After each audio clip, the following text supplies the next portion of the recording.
With that, now we have some more breaking news coming into this very story, wherein the BJP now questions the Karnataka government. The questions continue pouring in on this time on the VVIP high-handedness. The BJP has said, and I quote, "How did the Mantri's son get access to the stage?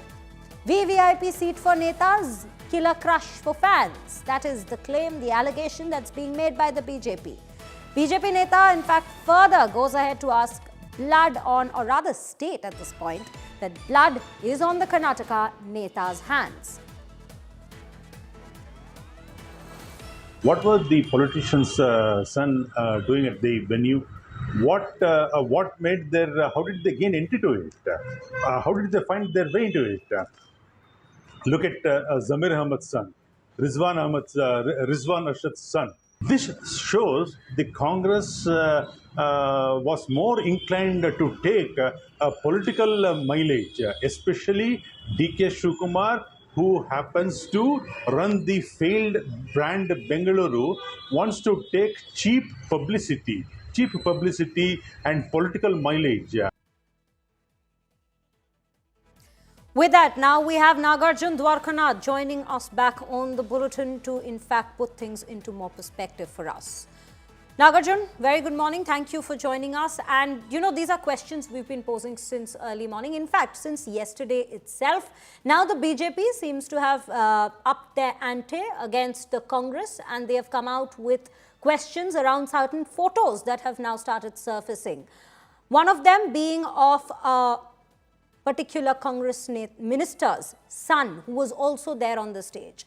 How is it that they had VVIP access? How is it that there were more senior policemen placed outside the very Vidhana Saudha, but the police, where they were required, that is outside the Chinnaswamy Stadium or around the very grounds where this victory laps was taking place, they were missing in action there?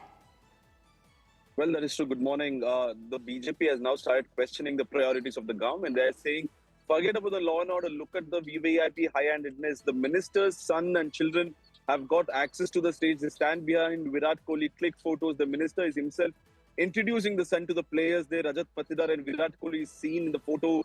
And while the people are standing in the queue getting crushed in the stampede, the VVIP netas are not bothered about what is happening. How did the children get access to a government event? The stage was put on as per protocol. The chairs were put on stage as per protocol. Chair 1 was CM, Chair 2 was Governor, Chair 3 was Deputy Chief Minister. How did when the children of the netas get access to the main stage? It's a clear-cut misplaced priority is what the BJP is questioning. While 11 people had died in Chinnaswamy Stadium, the netas here were bringing their children on stage.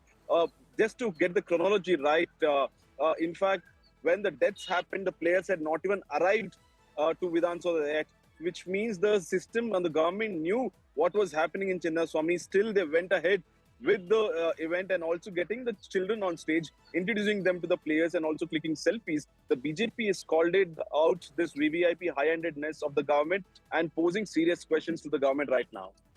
Absolutely, Nagarjun. In fact, we were looking at the Deputy Chief Minister Shiv Kumar's response to this entire matter. He himself had said that yes, we did know about the situation unfolding. The crowd surge was massive, and which is why we ourselves had quite a lot of trouble getting to the places at that very point. But despite that, we saw the felicitation continuing. Thank you so much, Nagarjun, for all those details and putting things into perspective for us.